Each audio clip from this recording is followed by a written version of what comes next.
Port St. Lucie, Florida. Saturday, July 16th, 2011.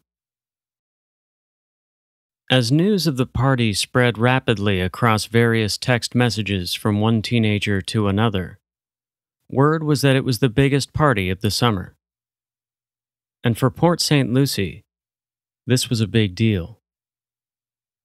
Notorious among the teens who lived there as the most boring city on the planet, Port St. Lucie, or Pot St. Lucie, as it was affectionately dubbed by its vibrant stoner community due to a rich and storied tradition of truly massive marijuana sales, was one of those towns where all the kids say, "There's nothing to do here." Whether this was true or simply a case of teenage hyperbole, Port St. Lucie was certainly at its slowest in the summertime. And for bored teens in the middle of summer, house parties held ultimate appeal. Most of the kids receiving texts from their friends about the huge house party that was kicking off on Grandeur Avenue were unfamiliar with the party's host, Tyler Hadley. At least, most didn't know Tyler by name. Perhaps when they got there and saw him, they'd recognize his face from school. But if not, oh well. Word was that this Tyler kid didn't care at all who showed up. And so, whether they, like Tyler Hadley, were students at Port St. Lucie High School or not, teens in droves flocked to Tyler's house.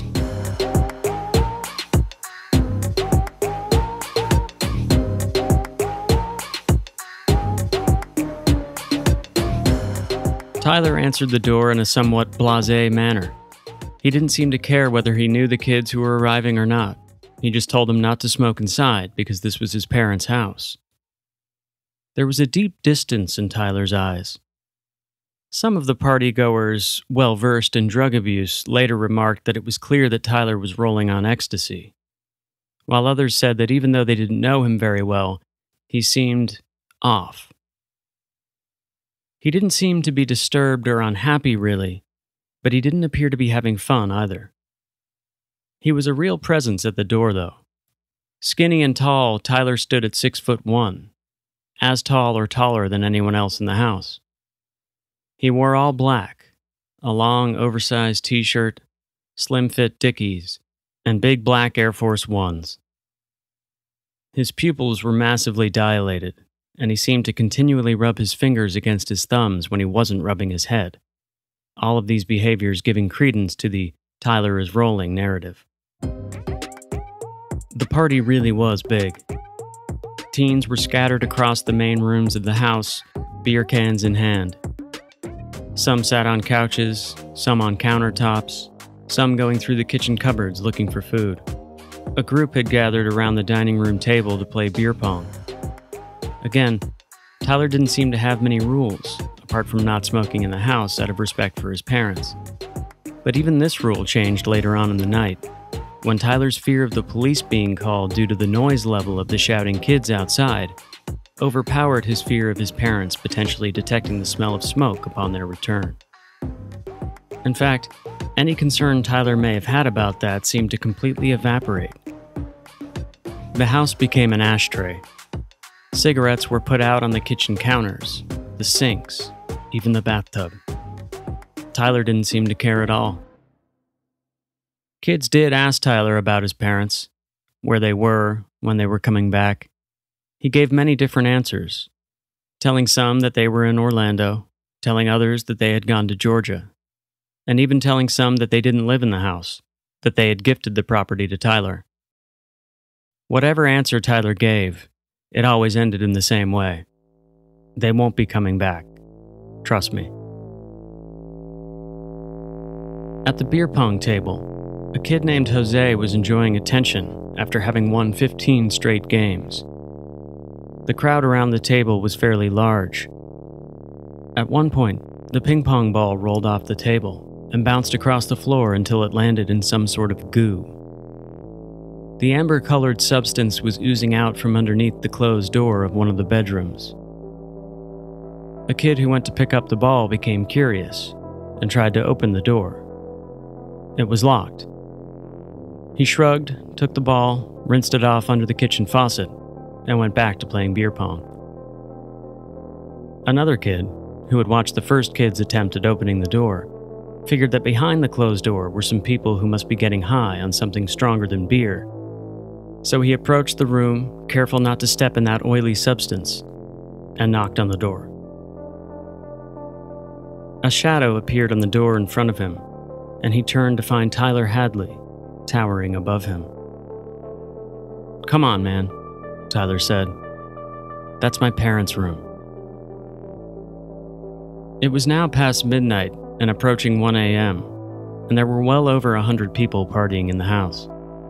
There were also 2 dogs in the mix. One was a black lab who had been seen wandering around the house earlier, but was now absent, and the other was a beagle. Partially blind and partially deaf, the little beagle was found cowering under the bed in the room that had once belonged to Tyler's older brother Ryan, who had moved to North Carolina for college. At around this time, Tyler began asking for someone to drive him to the store to buy more beer. A 21-year-old named Mark said he'd be willing to buy some beer, so he and his girlfriend Ashley took Tyler with them to a convenience store. When they arrived, Tyler gave Mark several $20 bills, asked him to buy 4 cases of Busch Light, and told him to keep the change. While Mark was inside the store, Tyler stared out the window of the car, his eyes vacant. Ashley asked him if he was all right, and Tyler said he was, but that his father had died. Ashley told Tyler she was sorry to hear it. Back at the Hadley residence, the party remained in full swing. Marijuana smoke joined the cigarette smoke in the air, as a couple of teenage dealers sold nickel and dime bags to partygoers. One kid was walking around selling little white pills for $1 each. When he returned from the beer run and walked back inside the house, Tyler was accosted by an acquaintance named Anthony, who wore a wide smile on his face and thanked Tyler so much for throwing this party. He told Tyler that the text he'd received telling him about the party called it the biggest thing ever. Tyler smiled and said, "Cool." Even in the face of the increasing chaos in the house, Tyler remained calm. Maybe because he was on ecstasy, but again, he didn't seem to be enjoying himself as much as someone on ecstasy might. Tyler did become animated at one point, though, and again it was brought about by the possibility of the police being called. Some kid who had been running around the house shirtless returned after a brief absence. He wielded a mailbox over his head and was laughing maniacally. "Where the fuck did you get that?" Tyler demanded. Laughing, the kid replied, "I took it off the neighbor's lawn." He proceeded to run around the living room, swinging the mailbox around, knocking over beers and random dishes caked with the crust of instant mac and cheese. Tyler lost it. He screamed at the kid, "Stealing a mailbox is a fucking felony. The police will come."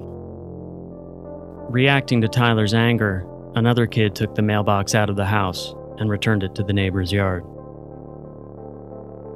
At around 1:15 a.m., another of Tyler's friends named Justin arrived and asked Tyler what the rules were for the party. Tyler replied, "Just do whatever you want." Tyler walked around the house, frowning, observing, hovering. He saw Michael, his best friend since they were 8 years old. Tyler asked Michael to take a walk with him to get some air. They walked out of the house and down the block to a stop sign. Tyler looked at Michael and said, "I killed my parents." "Yeah, right," laughed Michael. "Dude, for real, I'm not lying. If you look closely, you can see signs."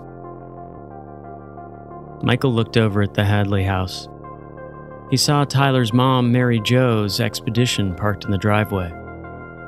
Next to it, just outside of the garage, was Blake's truck. Blake was Tyler's father. Why were both of Tyler's parents' cars at the house if they'd gone on a trip? Well, there could be several explanations. Tyler sighed and walked Michael back to the house to have a look in the garage. Making sure no one was watching, they snuck inside the garage, and Michael switched on the light. He saw what looked to be a shoe print in some sort of red paint. Or red something. "Dude, is that blood?" exclaimed Michael. Tyler nodded, staring at the ground. He beckoned for Michael to follow him back inside the house. Reluctantly, Michael trotted after him. Inside, Tyler covertly led Michael past the beer pong table and over to the locked master bedroom where the reddish-brown ooze had been seeping from underneath the door.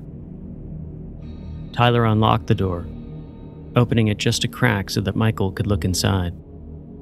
At first, Michael was relieved. He didn't see anything at all like what he was afraid he'd see. Instead, he saw debris. Books and picture frames and ornaments and notebooks and even furniture, like dining room chairs. There was a welcome mat, all sorts of items just piled high and stacked on top of each other. A huge mess. Then Michael noticed all the towels. Blood-soaked towels stacked up on top of the debris. Michael looked down at the pool of ooze near his feet. He followed the puddle with his eyes across the floor to where it ended, just underneath the main bulk of the debris pile. There, where the puddle ended, or rather, where it began, Michael saw a human leg. Hello, listeners. Welcome back for another episode. I'm your host, Jordan Crittenden. Join me as I enter the dark, dark world of Tyler Hadley.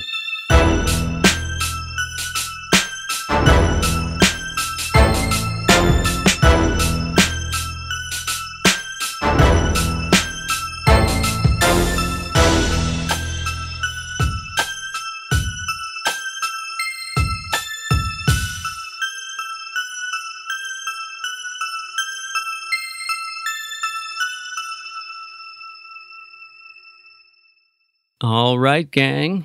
Here we are again. I hope you're all doing well. Today's show is a special one. We're going with a format that we've only done a couple of times before, where I've written a narrative episode that I will read for you here now. And then at the end of my narrative, my good time buddy, Ed C., will be coming on. Ed and I will break down the Tyler Hadley case, and we'll discuss some of the key talking points that I'm about to present for you in my narrative.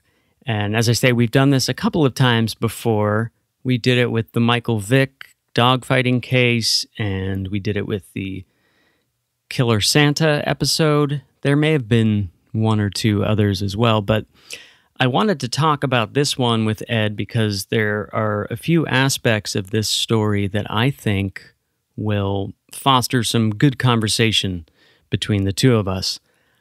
So basically, as soon as I learned about this story, I just thought it would be one that would be fun to talk with Ed about, or interesting to talk with Ed about. I just think that he and I will have some worthwhile discussion about it. But then, as I got deeper into the case, I thought, well, I also kind of want to tell this story, so it was really the perfect opportunity for one of these hybrid episodes. Anyway, I'm looking forward to presenting this case to you all, so I'm just going to jump right in here. I do have some housekeeping to get to, a couple of fun updates, and I'll save most of that for the end of the show, but I do want to deliver a couple of overdue Patreon shout-outs to our newest patrons. So, a big shout-out to Miss Natalie Z out in Illinois. What's up, Natalie? Hope you're having a great day, a great week. Thank you so much for supporting the show. It means a lot to me. Thank you. And another big shout out to Miss Sinna, all the way out in Poland. I had a pony. When I was a little girl in Poland, I had a pony. All of my friends had ponies, so what's wrong with that? Sorry, little reference for my Seinfeld heads out there, but really, thank you, Sinna. Thank you so much. I hope you're having a great day too. And actually, you know what? you'll all be hearing Cinna's name again at the end of the show when I finish up with the housekeeping. Once again, thank you, ladies. Thank you so much. And listeners, if you're interested in helping out our little program and you'd like to hear these episodes without ads, please do go check us out over on Patreon at patreon.com/darkdarkworld. Okay. The rest of the news and notes I will save for the end of the show after Ed C. and I finish our chat. First, though, I gotta finish telling you the story. So let's get back to Port St. Lucie, or Pot St. Lucie, circa 2011.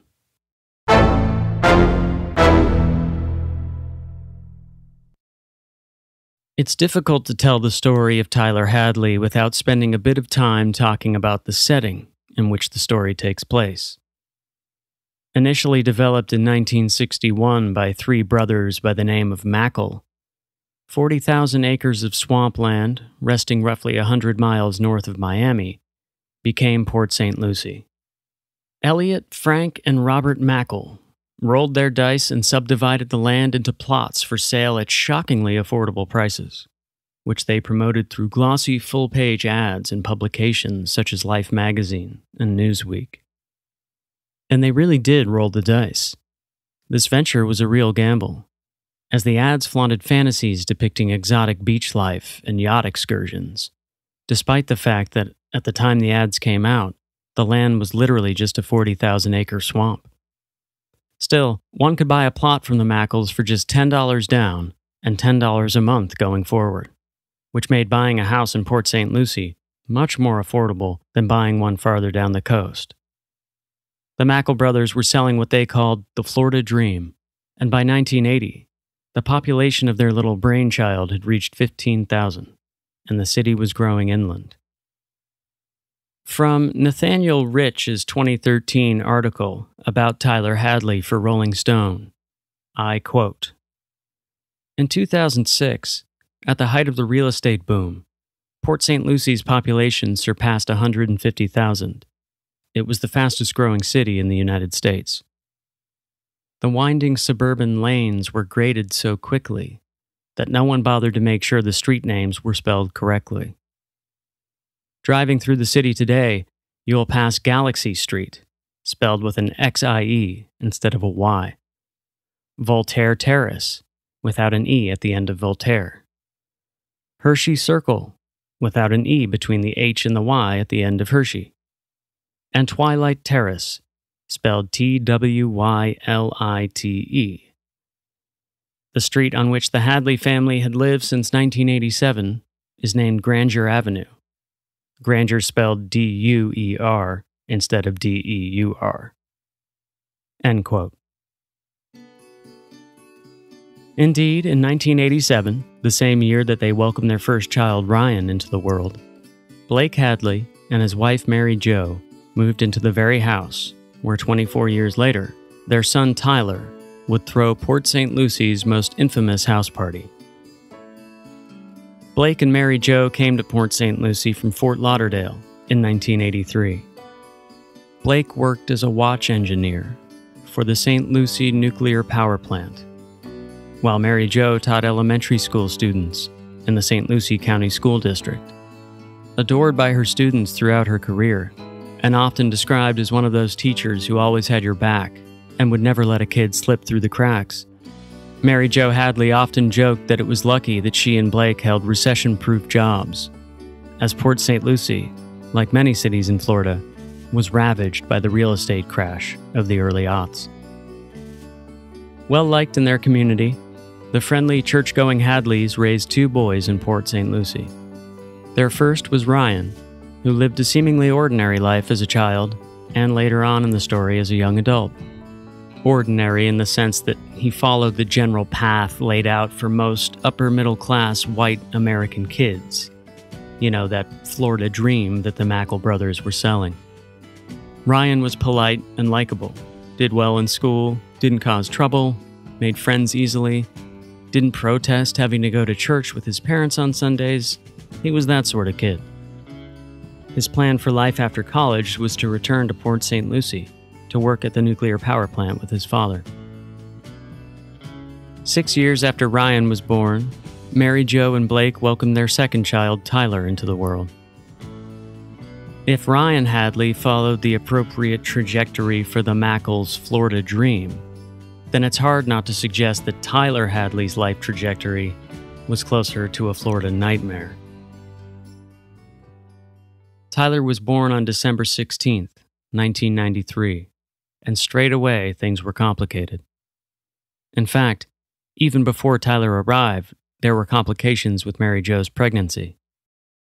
1 month before Mary Jo was due, her doctor had to induce labor.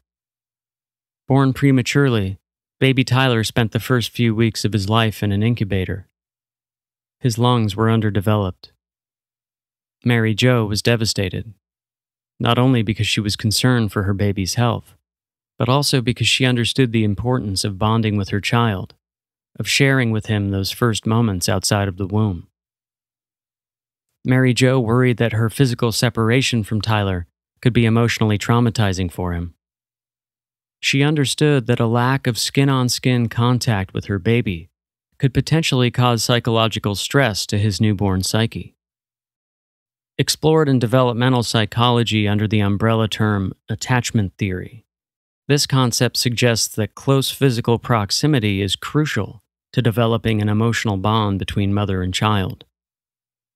Later on, Mary Jo would sometimes refer to this early separation from Tyler as an explanation for some of Tyler's behavioral issues. However, Mary Jo may have failed to recognize the impact that the separation had on her own psyche, and how it may have influenced the way she would relate to Tyler later in life. Unfortunately for the Hadley family, little Tyler's hardships continued even after he was healthy enough to leave the hospital. From her 2019 episode called Blake and Mary Jo, part 1 of a 2-part series on Tyler Hadley, here is Lainey Hobbs, host of Crimes of Passion, available to stream for free on Spotify. Unfortunately, things didn't get any easier when Tyler came home from the hospital. When he was only 3 months old, he contracted a bad case of the chickenpox. Luckily, he got over the disease, but it wasn't long before doctors discovered Tyler had a hormone imbalance. He was put on thyroid medication at a young age. Low thyroid levels like Tyler's can interfere with normal growth and development. According to Dr. Andrew J. Bauer, a pediatric endocrinologist, symptoms can include depression, behavioral problems, weight gain, and delayed puberty. Tyler suffered from all of these and, as a result, struggled with low self-esteem from a young age. Blake and Mary Jo felt awful that their son had to suffer from so many health problems, but they overcompensated by indulging Tyler's every whim. They coddled him, got him anything he wanted, and rarely ever told him no. According to family members, Mary Jo grew extremely protective of Tyler. She became defensive if anyone suggested she needed to be firmer with him. In her opinion, he was a sensitive boy who could do no wrong. And yet, according to many accounts, life for the Hadleys in Port St. Lucie was pleasant. As time went on, both of the Hadley children thrived at school and appeared to be dedicated to their extracurricular activities, such as Boy Scouts and various sports. The boys were well liked, always invited to their classmates' birthdays and things like that, with Ryan Hadley showing signs that he was particularly well adjusted.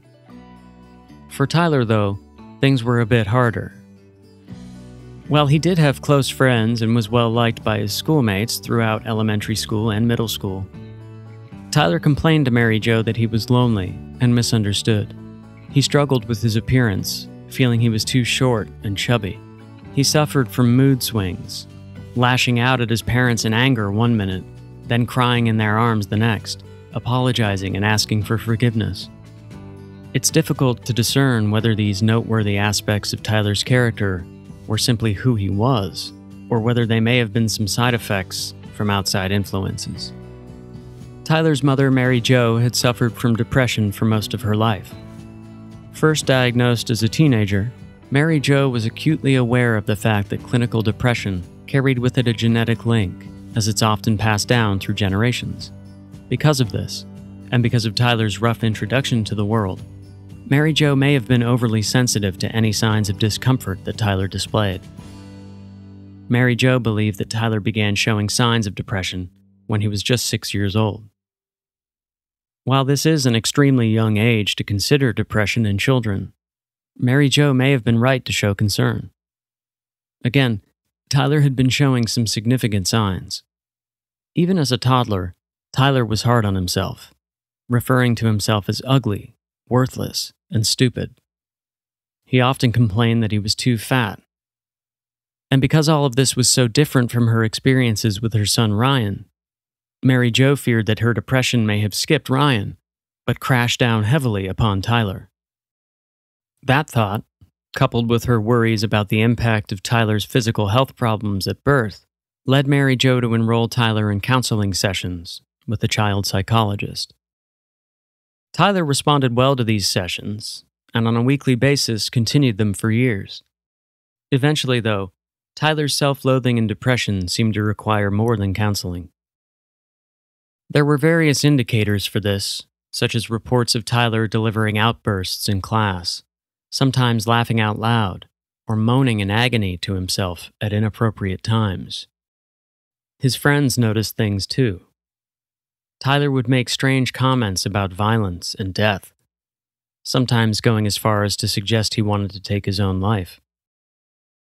I introduced Tyler's best friend Michael at the top of the episode when during the house party Tyler asked him to go outside for a private walk and talk. Tyler and Michael had been best friends since they were 8 years old. From her Spotify original podcast, Crimes of Passion, here is Lainey Hobbs again, recounting a story Michael would share some weeks after the night of that party. And this story takes place in 2004, when Michael and Tyler are 10 years old. He and Tyler were planning to play outside together until evening. Michael approached their usual hangout spot, a small clearing surrounded by tall trees. As he got closer, he saw that Tyler was already there, climbing a tree. When Michael emerged into the clearing, he realized there was something wrong. Tyler had perched on a branch and was tying a bungee cord into a noose around his neck. "I'm gonna kill myself," 10-year-old Tyler told his friend. As he registered what was happening, Michael began to feel sick. His heart was pounding in his ears. He felt like he was going to throw up. He didn't know what to do, but he was scared. He thought maybe if he could get his hands to stop shaking, he could wrestle his best friend to the ground. In a weak voice, Michael warned Tyler that if he tried anything, he would stop him. For a moment, time stood still as Tyler contemplated Michael's response. Finally, he laughed. Michael sighed with relief. Tyler continued to cackle as he removed the bungee cord from around his neck. Michael's heartbeat slowed and the two started playing as if nothing had happened. Michael never told any adults what had happened, but he always wondered what had been so funny. While Michael didn't share this story with any adults at the time, and while Tyler, for the most part, kept his dark thoughts to himself, Blake and Mary Jo Hadley were hearing enough from other sources and seeing enough with their own eyes that they believed it was time to seek help for Tyler beyond the counseling sessions. And so, controversially, at the young age of 10, Tyler Hadley was prescribed Lexapro, an SSRI, or serotonin reuptake inhibitor, an antidepressant. In the years that followed, the Hadleys and Tyler's psychiatrist believed that the Lexapro was helping. But when Tyler was between the ages of 12 and 14, his body image issues worsened. Tyler had been diagnosed with a thyroid condition years earlier. The doctors had mentioned in passing that Tyler's thyroid issues could lead to weight gain. Apparently, Tyler had clung to and obsessed over this comment, believing that he was destined to be obese. When Tyler noticed he might be getting a little chubbier, he panicked, complaining to his parents that he was too short and too fat. He was having trouble focusing on anything else. The Hadleys responded by seeking more help from Tyler's psychiatrist and from other doctors. At the age of 15, Tyler began taking Adderall and Prozac in addition to Lexapro. And most controversially, he began taking HGH, or human growth hormone. Adderall is similar to Ritalin, a drug many American children have been prescribed over the past few decades to treat attention deficit disorder. Prozac is another antidepressant, and the HGH, or human growth hormone, is commonly mislabeled as a steroid. It's not a steroid, but it does things that we think of steroids doing, right? It helps you grow. It's growth hormone. It can make you bigger, stronger. And for that reason, it's pretty controversial, and it was certainly the most controversial of all of Tyler's medications up until this point. For Tyler, it was prescribed to offset any weight gain that he might experience as a result of his problematic thyroid, as well as to hopefully make him taller. I guess the idea being that then he would sort of naturally thin out as well as shooting upward. Teenage Tyler learned to inject himself with HGH in his thighs, and he continued to take his antidepressant cocktail on a daily basis. Some signs of improvement showed. Tyler continued to do well in school, had a healthy social life, and did grow taller and leaner. However, Tyler may have been assisting the drugs with some ideas of his own. As a preteen, Tyler may have developed bulimia. Tyler's brother Ryan tells a story about Tyler once eating an entire pizza, then disappearing to the bathroom for a very long time. Ryan heard puking sounds coming from the bathroom, and when Tyler eventually emerged, he asked if they could go get McDonald's. Similar stories were told by other friends and acquaintances of Tyler's. Now between the ages of 15 and 16, Tyler Hadley had a lot going on. And the nice boy who was reportedly well-liked by neighbors, teachers, and parents began developing a reputation as a bit of a troublemaker. He continued to have outbursts in class, disrupting teachers, talking back, arguing with other students. And it was around this time that Tyler began self-medicating, experimenting with alcohol and marijuana. This began as it does for many teens, with sneaking drinks from the liquor cabinets at friends' houses or drinking beer at parties, but eventually grew into habitual behavior, with Tyler drinking alcohol several times per week and using marijuana about as often. Soon, in addition to smoking weed, Tyler started selling it as well. Marijuana in Port St. Lucie was extraordinarily easy to get, even in 2010 when Tyler first began selling it. Remember, Port St. Lucie carried with it the nickname Pot St. Lucie due to the vast amounts of marijuana flowing through the city. The nickname came to prominence in 2006 when, during the real estate boom, Miami drug dealers bought up empty houses across Port St. Lucie. From Nathaniel Rich's reporting for Rolling Stone, again, I quote, "They began buying up empty houses across the city, often for as little as $50,000, outfitting them with LED lights and hydroponic systems, and using them as grow operations. An investigation in 2006 by local and federal law enforcement agencies busted 69 pot farms in town, but the phenomenon persists." End quote. And when Rich says it persists, keep in mind his article was written in 2013, so whether it persists in 2021, I'm not sure. After a quick break, we'll pick up where we left off, with Tyler Hadley in 2010.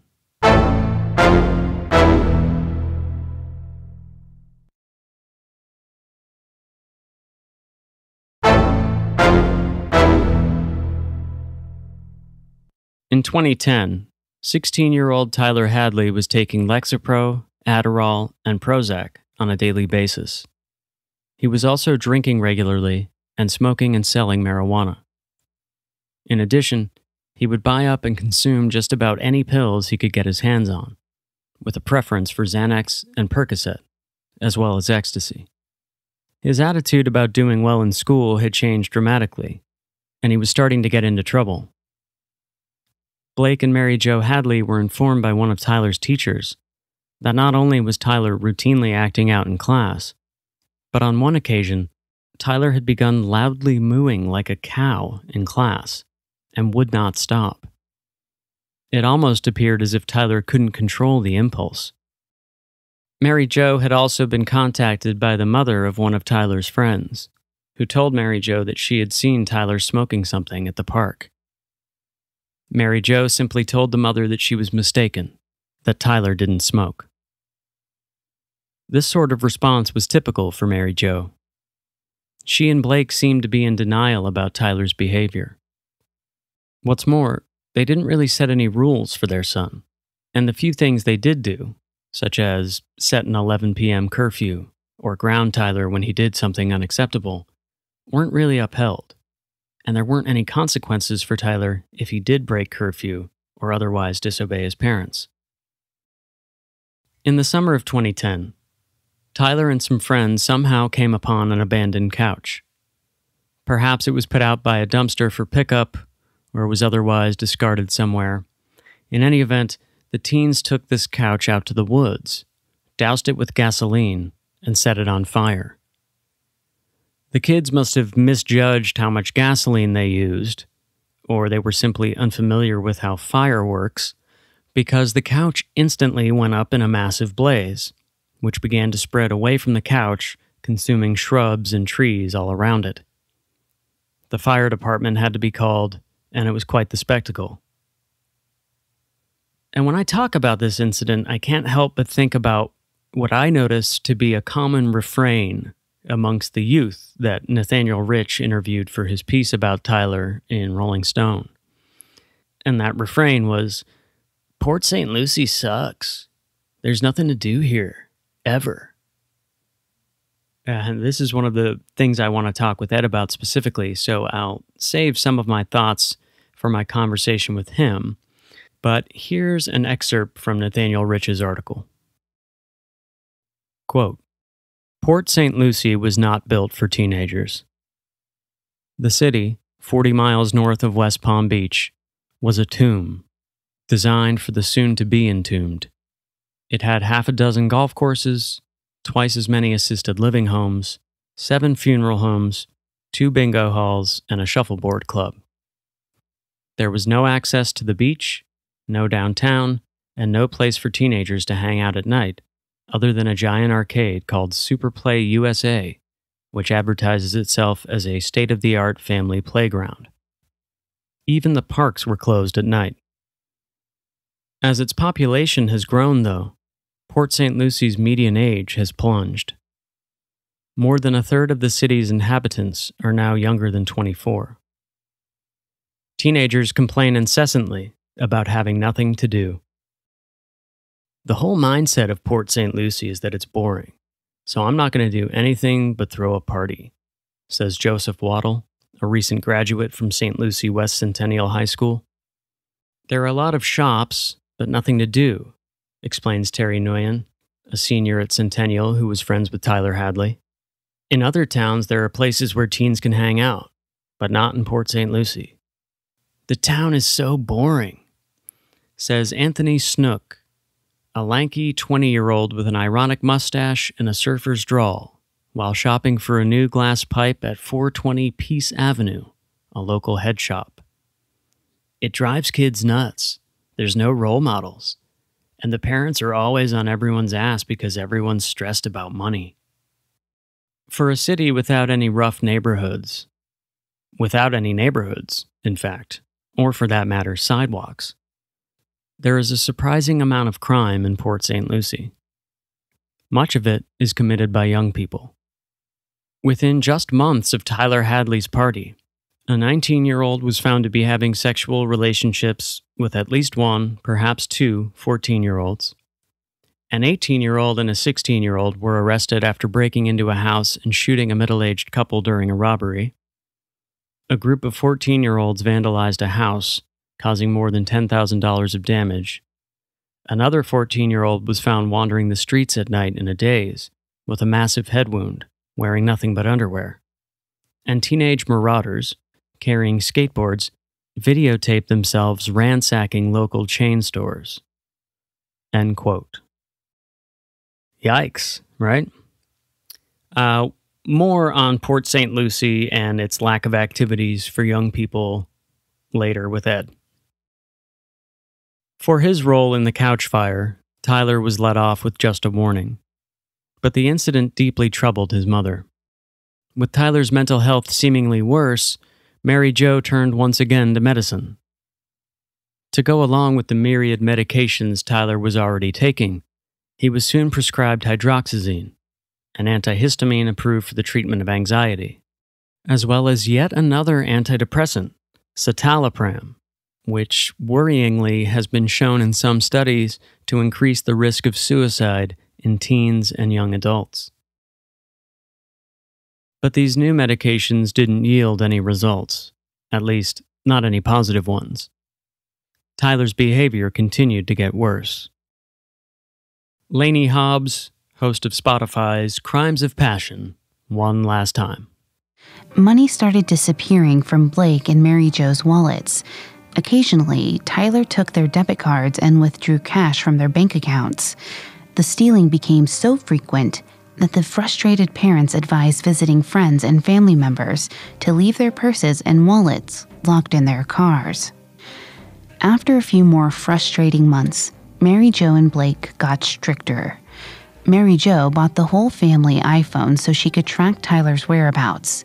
When he didn't come home one night, she used the tracker to locate him. He had told his parents he was going to the movies, but he actually was partying at a friend's house. Mary Jo and Blake drove to the party so they could drag him back home. When they arrived, they found that Tyler was a drunken mess. A few kids actually thanked them for taking him home. Through the iPhone, Mary Jo also discovered that he was skipping school every day. When she asked him about it, he lied and told her he had been there. Sometimes she'd call him and he'd answer in a hushed voice, pretending to be in class. With their son Ryan now away at college in North Carolina, Tyler was the sole focus for Blake and Mary Jo Hadley. Tyler's problems had begun to put a strain on their marriage. They fought a lot, almost always about Tyler. Blake felt that they were being too lenient with Tyler, while Mary Jo made excuses for Tyler, urging Blake to understand just how sensitive and troubled Tyler really was. Mary Jo wondered if it might help to buy Tyler a new car. Blake scoffed at this idea, reminding Mary Jo that they were still in debt after years of paying nearly $3,000 a month on Tyler's HGH injections. If Tyler wanted a car, he'd have to earn one himself. However, after repeatedly catching Tyler stealing their cars in the weeks that followed, Blake caved. The Hadleys bought Tyler a brand new, light gold Lincoln. But contrary to Mary Jo's hopes, the car had little effect on Tyler's behavior. Shortly after his 17th birthday, in December of 2010, Tyler's involvement in selling drugs increased. In addition to selling marijuana, Tyler was rumored to be selling ecstasy and other pills. One night, in some sort of dispute over drugs, a couple of young men smashed out the windows on Tyler's new Lincoln. Tyler was apoplectic. He asked some friends to help him get revenge on the perpetrators by jumping them or destroying something of theirs. But when no one was willing to go along with Tyler, he abandoned the idea. A couple of months later, in April of 2011, Tyler was arrested. He was charged with aggravated battery after an incident at a friend's house. The details are sketchy, as the records are sealed due to the fact that Tyler was a juvenile with no priors. But in the state of Florida, a charge of aggravated battery indicates the use of a deadly weapon in an assault that caused great bodily harm, or both. Whatever Tyler did, it was bad, and he did it to a friend.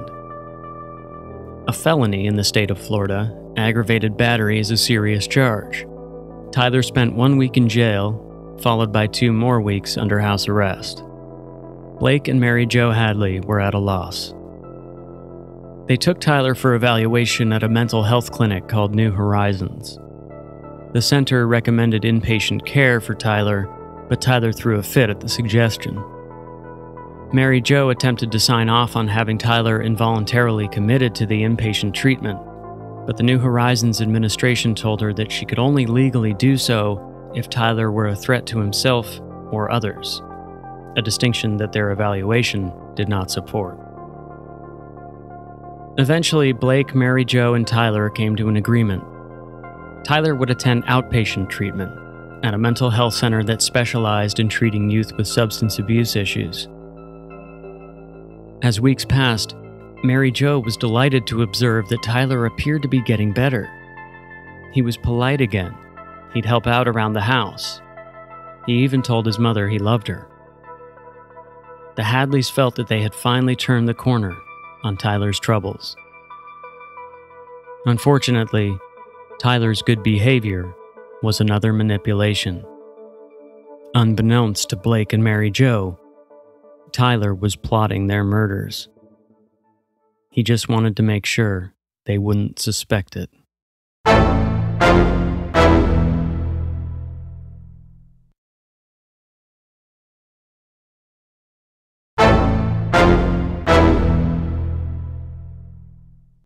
In the week leading up to his party on Saturday, July 16th, 2011, Tyler Hadley prepared to kill his parents. He collected weapons from around the house and hid them in his bedroom. A knife, a claw hammer, and a pair of hedge trimming shears. On Friday, July 15th, Tyler went with his parents, Blake and Mary Jo, to dinner at Longhorn Steakhouse to celebrate a cousin's birthday. By all accounts, the dinner was a pleasant one. Tyler was kind and warm with his family members, even hugging his cousins, which he hadn't done in years. It was easy for the extended family to see why Mary Jo felt Tyler had turned over a new leaf. On the way home from the restaurant, Blake, Mary Jo, and Tyler stopped at a gas station. There, Tyler saw an old friend named Cameron and went over to talk to him. According to Cameron, Tyler was in a good mood. Cameron asked him how he was, and Tyler said he was doing well. "How are your mom and dad doing?" asked Cameron. "Oh," said Tyler, his mood changing. "They're all right." Cameron mentioned that it was his birthday and that he and his girlfriend were going to Benihana's for dinner. "Happy birthday, man!" shouted Tyler, suddenly happy again. He then told Cameron that he should come by Tyler's house the following night. Tyler explained that his parents were going to be out of town and that he'd be throwing a huge party. "We'll celebrate your birthday. It'll be awesome." Of course, Blake and Mary Jo had no plans to go out of town. They had every intention of being home on Saturday night.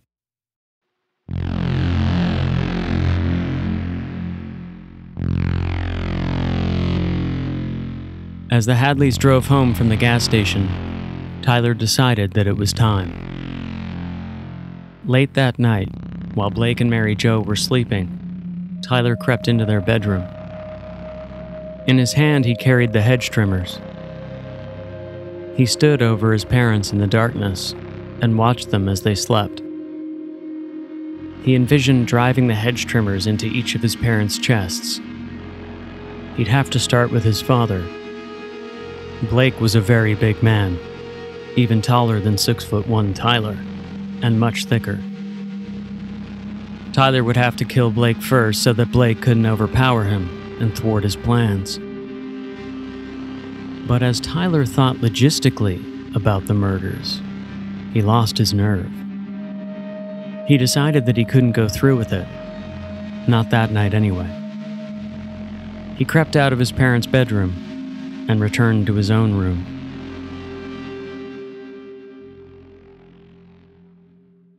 The following day, on Saturday, July 16th, Tyler posted a message to his Facebook wall at 12:15 p.m. It read, "Party at my crib tonight. ... Maybe." Throughout the afternoon, a few friends replied to Tyler's post, asking questions about the party, and Tyler replied that he was still figuring out the details. But the post largely went unnoticed. Remember, Tyler wasn't the most well-known kid in Port St. Lucie. He wasn't particularly popular at his own high school. If Tyler was going to get people to come to a party at his house, he'd first have to ensure that a party was happening. From Nathaniel Rich for Rolling Stone, I quote, "That afternoon, shortly before 5, Tyler had hid his parents' cell phones so that they couldn't call for help. He listened to Feel Lucky, a song by rapper Lil Boozy, to psych himself up. He took 3 pills of ecstasy because he worried that he couldn't kill his parents while sober. He retrieved the hammer from his room and stood behind his mother while she worked at the family computer. For a full 5 minutes he stood there, thinking about what he was about to do. Then he raised the claw end of the hammer and brought it down on Mary Jo's head.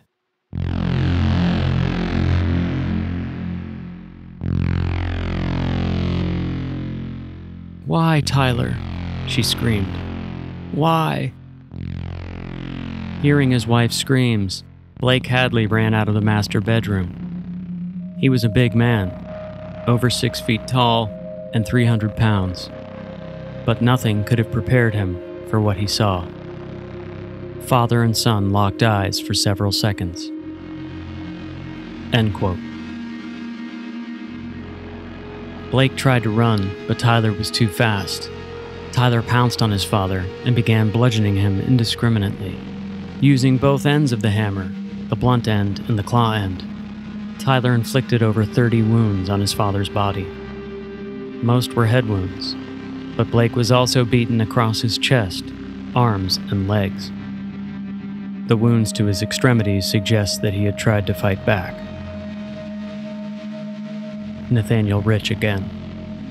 Quote, "Why, son?" asked Blake Hadley. "Why the fuck not?" shouted Tyler. And he kept repeating this question, "Why the fuck not?"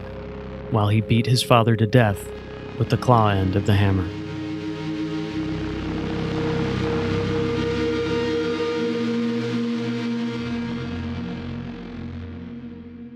When it was over, Tyler said, he wrapped the towels around his parents' heads and dragged them into the master bedroom. The bodies lay side by side, face down, the hammer on the ground between them. It took 3 hours to clean up all the blood and gore, much longer than Tyler had anticipated.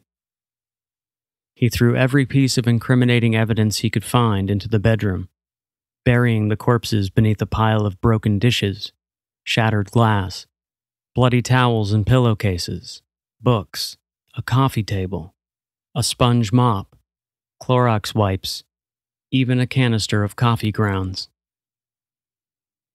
He took a shower, and then, he later told his best friend Michael, he stared at his reflection in the bathroom mirror and laughed. End quote. At 8:15 p.m., Tyler posted another message to his wall. It read, "Party at my house. Hit me up." With the party confirmed, it began to gain traction. Tyler's party would end up being the biggest in Port St. Lucie that summer. It was nearly 2 o'clock in the morning when Tyler finished telling his best friend Michael the details of the murders. Perhaps surprisingly, Michael didn't leave the party. He'd later say that he felt dazed. He was having trouble processing everything Tyler had just told him and shown him. When Michael did finally leave Tyler's house, his empathy kicked in. He burst into tears on his way home, crying uncontrollably. Blake and Mary Jo Hadley had been like surrogate parents to Michael. Mary Jo used to take them to the movies, and Blake loved to take the boys to FSU football games. Michael couldn't believe that they were gone and killed by their own son, Michael's best friend. Safely back at home in his own room, and after much deliberation, Michael Mandel called the Crime Stoppers hotline. He was surprised to learn that he was not the only person who had called to report the murders. Apparently, at his epic house party, Tyler Hadley had been pretty loose-lipped about his murderous actions. Tonight, you get to hear what an anonymous tipster told police that alerted them that they needed to go to the house on the 300 block of Northeast Grandeur Avenue in Port St. Lucie right away. A tipster who claimed he attended the party that 17-year-old Tyler Hadley hosted in his parents' home after allegedly killing them last month made a call to police. The caller said a mutual friend told him Hadley had just confessed to the crime. He told me that the kid Tyler up, and he was like, he told me that, like, the gist of it, that he did something to his parents. And I was like, bro, I don't want to know any details. Okay, did he say, like, specific, like, did he hurt them? Are they still alive? My understanding of it was that he killed them. Listen to how shaken and concerned the caller seems. His parents are the bodies are supposed to be at his house, apparently. That's my understanding of it. It all got jumbled up. I mean, like, I'm really, like, scared, like, confused, you know? But that wasn't the only call police got. The state attorney's office confirms that someone else called Crime Line in Orlando to report the Port St. Lucie crime. This is the Orlando call center reporting it to local authorities. He's claiming that he killed his parents at about 5 o'clock last night. I guess they're constantly fighting, and they are supposed to be in their bedroom. Back to the partygoer we heard from on the 911 audio recordings. Listen to his tone. I don't think anyone would be this serious about take it this far. So I don't think it's a joke. And, like, I don't know. I think he really needs help. The state attorney continues to pore over this evidence as Tyler Hadley remains in jail. At 4:32 a.m., police were dispatched to the Hadley home. Officers were there, outside his house, when at 4:40 a.m., Tyler Hadley posted another message to his Facebook wall. It read, "Party at my house again. Hit me up." Nathaniel Rich, again. Quote, "As the officers walked up the driveway, they heard someone talking inside the house. Officer Green saw through the front bay window the shadow of a person walking back and forth. Green knelt by the window and peered through the blinds. Tyler was pacing across the living room, talking to himself, with a very disturbing look on his face," Green would later write in his police report. His eyes were very wide, and he was not blinking. Tyler grabbed a stack of books from a bookshelf near the front door and marched them into the back bedroom. After saying something unintelligible, he dumped the books on the floor in a frantic manner. He repeated this exercise twice more, returning for a second and third stack of books, taking them to the back bedroom and tossing them inside." End quote.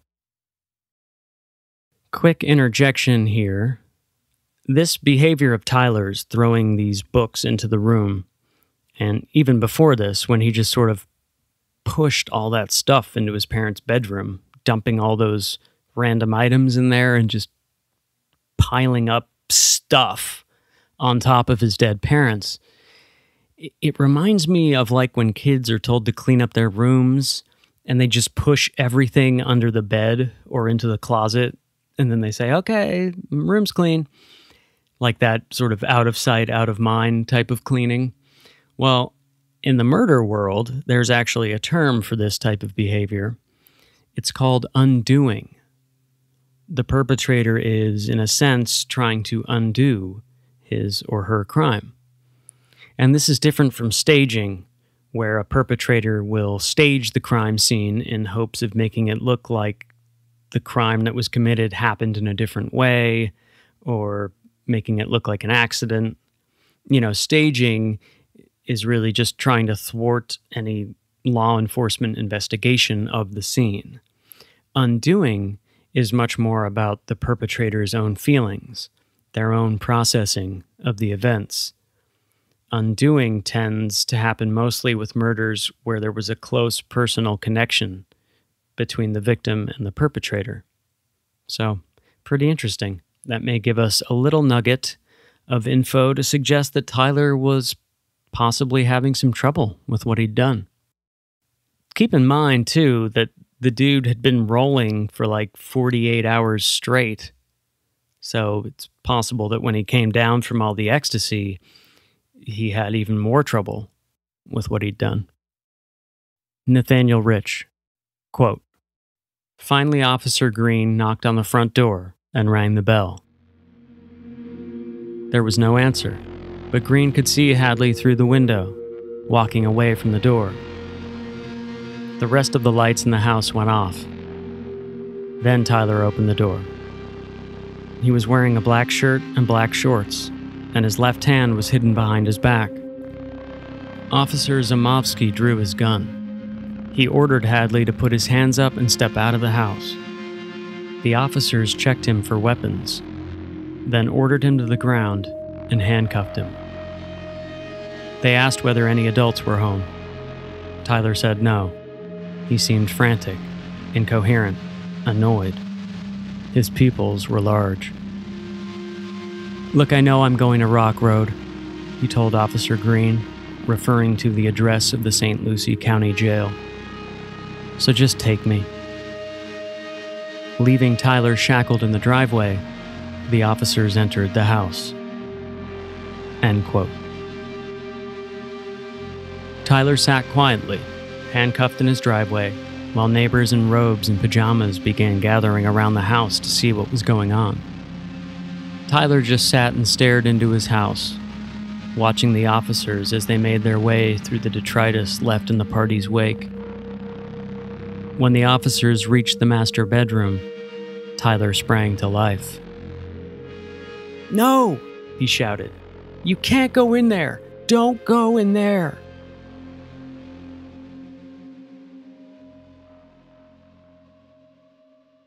Nearly 1,000 people attended the funeral for Blake and Mary Jo Hadley. They were well known and well liked in Port St. Lucie, but it's likely that many of those who attended the funeral didn't even know them. The story was widely publicized. Tyler was all over the news. His brother Ryan speculated that most of the people at the funeral, people he'd never seen before, just wanted to catch a glimpse of the tragedy in any way they could. After all, there's never anything to do in Port St. Lucie. At the reception which followed the funeral service, Ryan felt more comfortable. There he recognized everyone. He told his mother's friend Rayanne Wallace that he was going to see Tyler later that night at St. Lucie County Jail. Quote, "It's what my parents would want me to do. They wouldn't want me to abandon him. I don't know what I'm going to say. I'll probably just sit there and cry." End quote. Because Tyler Hadley killed his parents 6 months shy of his 18th birthday, he could not be sentenced to death. Instead, he is currently serving 2 consecutive life sentences. We may never know exactly why Tyler decided to kill his parents. Kids who knew Tyler had their own theories. His parents were too controlling. His parents never let him do anything. All those drugs scrambled his brain. Kids in Port St. Lucie are just messed up. He was bored. In a letter he wrote from prison, Tyler told a friend, quote, "I regret everything I did. I swear it was those drugs. I was just living my life as a normal 17-year-old kid, and next thing I know, I'm in the middle of St. Lucie County Jail. I ruined a lot of people's lives, and I can't seem to forgive myself. I find myself crying a lot because of all the guilt." End quote. It's unclear which drugs Tyler is referring to in that letter. Did he mean the drugs he was prescribed throughout his young life, beginning with Lexapro at age 10? Or did he mean the pills and the booze and the weed and the ecstasy? Maybe he meant all of it. The letter makes it sound like Tyler feels remorse for killing his parents. It certainly tracks with undoing. But whether Tyler feels remorse is also unclear. His brother Ryan claims that Tyler showed no remorse at all whenever Ryan visited him. Ryan couldn't believe how flippant Tyler was about the whole thing. Ryan said, quote, "He seemed like he didn't even care that they were dead." End quote.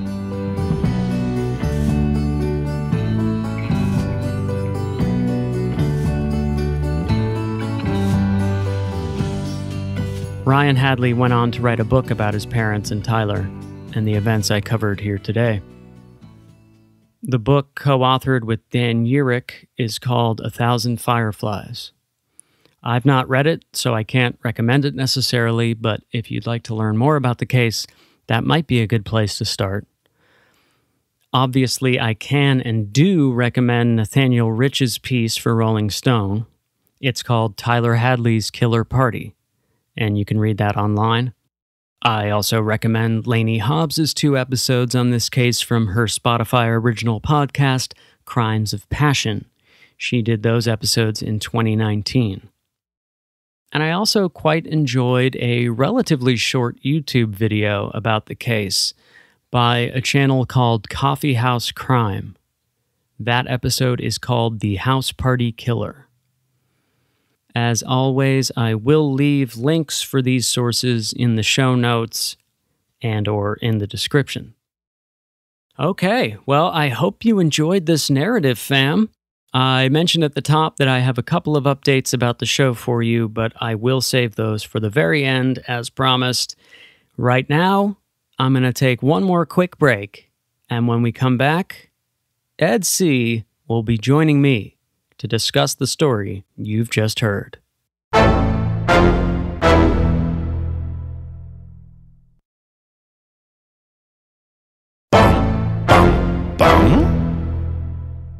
Hi, Ed. Hi, Jordy. Welcome. Thank you. Oh, wait. Well, let's redo it. Hey, Jordy. Welcome to the Dark, Dark Room episode of this Dark, Dark World episode. Thanks, bud. Happy to be here. Happy to have you on the pod to talk with me about what I just delivered. Yeah, I was hoping this would be blooper reel. This was hard-hitting shit, man. Yeah, that is unavoidable. It's guess just so, an occupational hazard. I suppose, but I wasn't prepared. That was very disturbing. Yeah, I thought that one was pretty dark. Well, it's so similar to sort of how we grew up, you know? Port St. Lucie seems like the Florida Phoenix. Yeah, and I imagine everywhere is like that as a teen. There's nothing to do anywhere. I'm 100% with you, Ed. It's the first talking point that I have on my little note sheet here. We're kindred, Jordy. I figure, we just start out a little lighter and we can get into some of the macabre a little later. Well, the most fun part I found of this episode were the new patrons. Natalie Z and Senna, thanks for doing that. That's real nice. And though memory is indeed junk science, I know who you are, Senna. Thanks for those great designs. Yeah, thanks, ladies. Really appreciate you too. Can't say it enough. So yeah, no, I'm totally with you. And that, as we got into, or as I got into with a lot of my quoting from that Rolling Stone piece, it was just this common refrain throughout it. And Nathaniel Rich, spent a lot of time just hanging out with teens and some of the already graduated, like people in Tyler's class.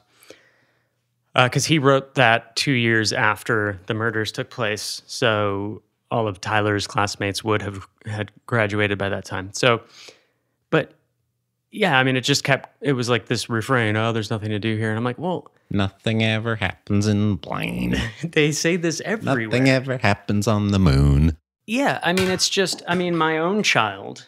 Sup, Deco. I mean, Declan's made comments like this recently in 2021 in Phoenix, the 5th largest city in our nation, that there's nothing to do ever. And really that's down to Declan's age. Also, we're coming out of a pandemic. Sure. But of course, we know, everyone listening to this, I'm sure, has said that at some point, probably when they were teens or preteens. Or now. or not that there's nothing to do. But I mean, we'll notice here, Ed, I actually wrote down when we were listening again together some things that I mentioned throughout. One, a guy was going to Benihana's for his birthday. 2, there was a kid shopping at a head shop. 3, there was talk of going to the movies. There's an arcade. There was talk of going to FSU football games. A super fun arcade. That's right. For the whole family. Yeah. Kind of like a Dave and Buster's like we have here. Seems like plenty of stuff to do. So yeah, so they're listing all these things. It's like, well, this is what is everywhere. I mean, even kids growing up in LA, you know, or New York, have these same restrictions and same activities. What we're really glossing over is what the kids are saying is that they want to be doing adult things. They're not old enough to do it yet and can't get away with it really. And they think they're too cool for the things that are age appropriate. Right. That's what it all is. It doesn't matter the size of your town or not. Now, maybe, like Nathaniel Rich says, Port St. Lucie wasn't designed for kids. I buy that. But eventually, as it grows and the median age drops... Phoenix was designed for people suffering from tuberculosis, also not for kids. Like, that's the entire reason this city exists. There's no water here. We, have to steal from the Colorado River, but it's all made up, Yeah. It's... Yeah, very similar, right? This isn't a place you would think of having a city, but now we're going to make one. Before technology, literally uninhabitable. Yeah, right. And soon to be again. Yes. It seems. But yeah, totally. There's not, to me, it's all just about age. It's like a rite of passage. No matter where you are on this planet, you're going to feel that way when you're that age. I don't know that I ever really said that. I mean, I remember being around people. I mean, you and I lived a very similar upbringing when we were teens and preteens.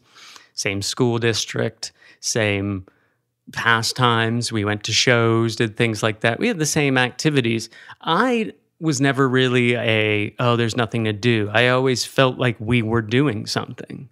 Even if it was just sitting around someone's room listening to records or whatever, that's still an activity. Totally. Like, I've never really been a bored guy, as in I'm bored. I'm the chairman of the board. Because I'm always like, well, how could I be bored? There's always like a thing to do. Yeah, I mean, to me, like an exciting activity is watching a TV show. So maybe... We're involved in what I think is an exciting activity right now. Yeah, agreed. I'm just having a chit-chat in my sunroom. Yeah, I just call bullshit on it. I just think that, no, these just sound like typical teens anywhere to me. Absolutely. And it just feels odd to give them any sort of pass, like, oh, well, they were in this weird place. Not really. No, it's much weirder places. I will say it's a little weird that they couldn't get to the beach. In Florida? Yeah. There's so much no of Florida access? that there's no beach. How's there no beach access? There's a beach. It's on the coast. Kids can find access. Go west or east in Florida. Or south. You're going to hit a beach. That's right. It's something I found troubling. This couch they lit on fire? This is a swampland? Yeah, it is a swamp. Why is that swamp on fire if you light a couch on fire? Yeah, and the pictures... Shitty swamp. Not far from Tyler's house, and I described it as woods in there because it is a wood. We're actually picture a Robin Hood Hills woods. No. You might not really describe that as woods once you go there. Yeah, because that is swampy as well. Swampy as well, yeah. So same kind of vibe as what this... It was actually like a little nature preserve, but it really is heavily forested.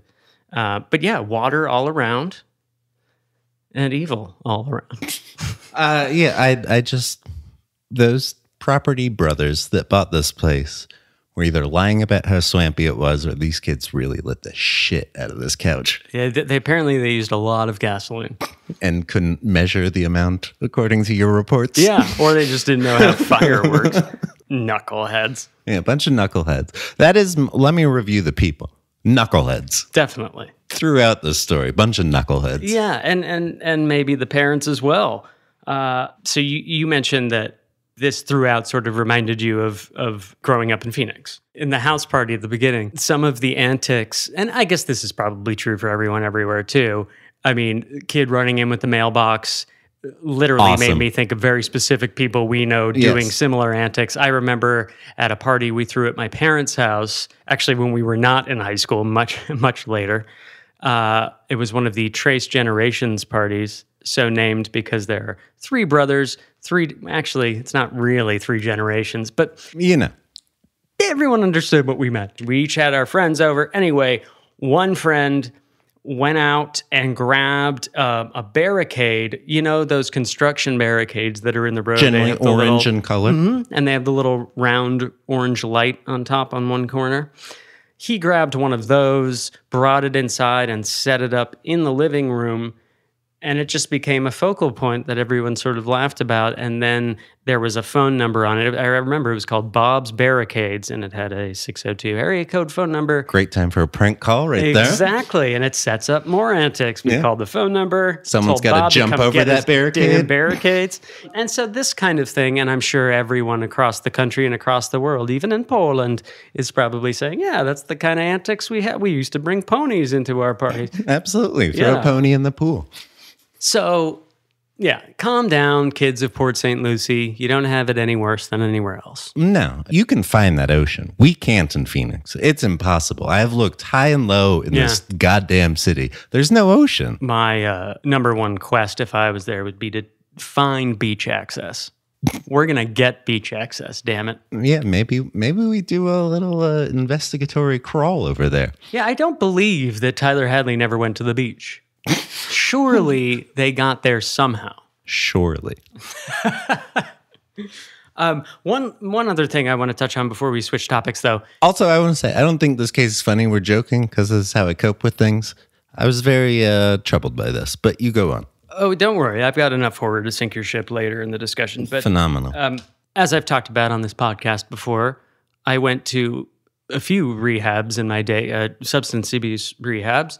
And one of the ones I went to where I met Dylan, friend of the podcast, and we had a little talk about that rehab here on the show, was geared towards youth.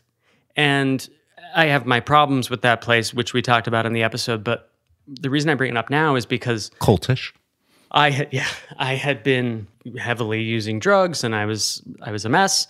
And one of the things I didn't really think about as I was, out there getting high and just a complete mess, as I mentioned, was just how much I longed for sort of normal life and normal activities that didn't involve the shitty things you have to do to get drugs and then doing the drugs and all that darkness. So when I went to this rehab, there were all these kids there, and I say kids, anywhere from the age of 17 to like 26. So it was just young people.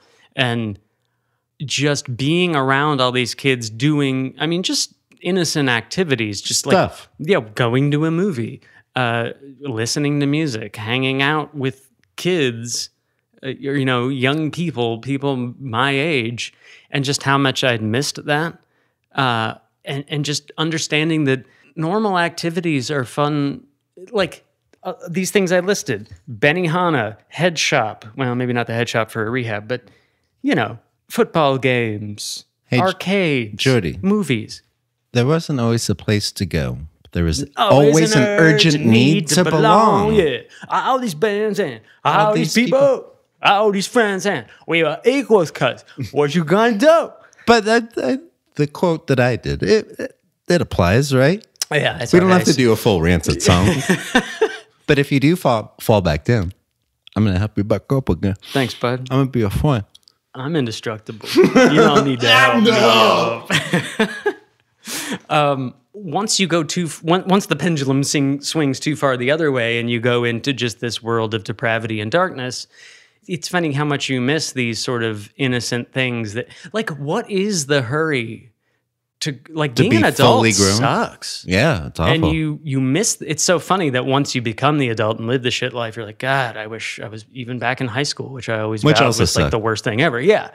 But there's a balance is what I'm getting at. Like you don't need to grow up too fast, because that is, in my opinion, you could tell me if you disagree with this, but that's what kids are saying is they want to be having sex. They want to be doing drugs. They want to be living dangerously and pushing the limits.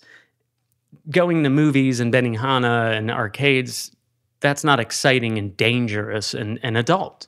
It's kid stuff, and we're not kids anymore. But you are, and you should embrace that, because it's not going to last much longer. And once you get to be an adult, you know, want to go to those movies. You're going to want to go to Benihana. They put on a great show. I mean, your clothes are going to stink like onions, but it's still very fun. I went there so for a double birthday with my brother a couple of years ago. He's older than me. And we had a great time. He's very much the Ryan Hadley to your Tyler. Oh, yeah. He's a double Ryan.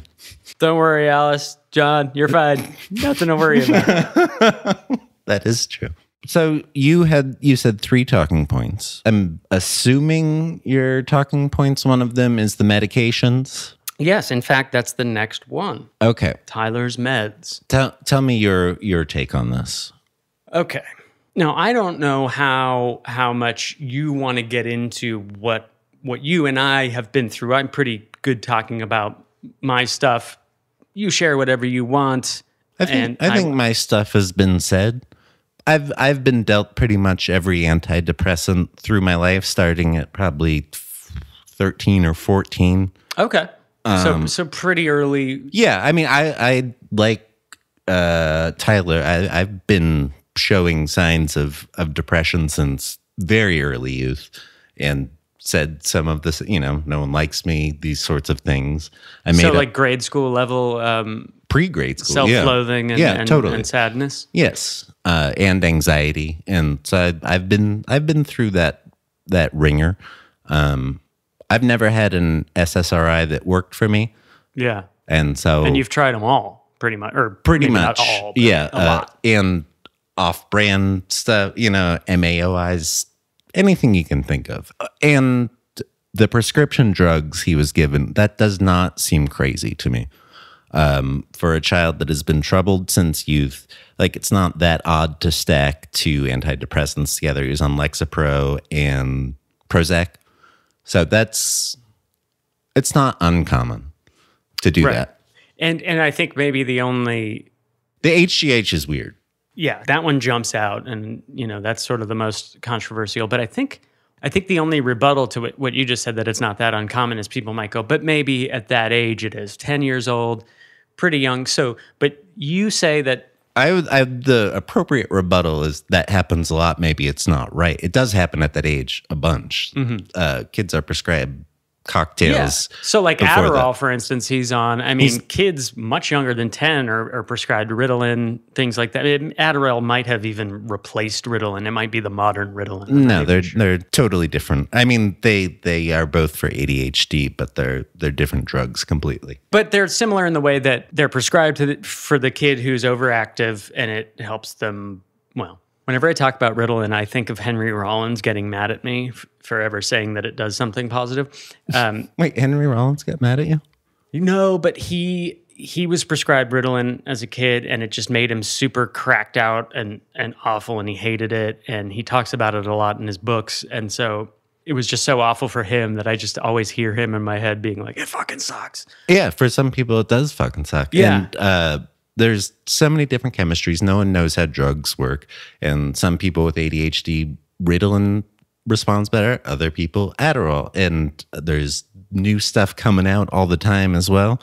Yeah, I don't know. Without knowing specifics and without me, myself, being smarter, it's hard to weigh in, except to say, I do know it's not too crazy a cocktail that he was on. That it's, if you were to blame his drug treatment, then there'd be a lot more kids murdering their parents. Right. If that were the sole thing. So sorry, one other thing that you mentioned was either Lexapro or Prozac having a risk of suicide. Every antidepressant has that, especially for teens or youths, that when you're acclimating to it, especially in the first 2 weeks, there is a black box warning on all of them of increased suicide. Right.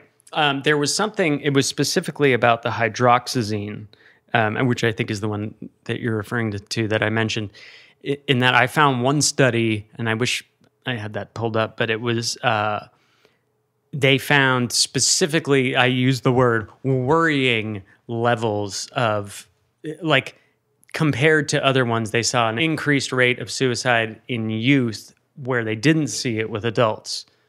So that was the only reason I flagged that one. Okay. Because the others, well, because he was a kid and The others didn't have that. Yeah, I'm not trying to parse here.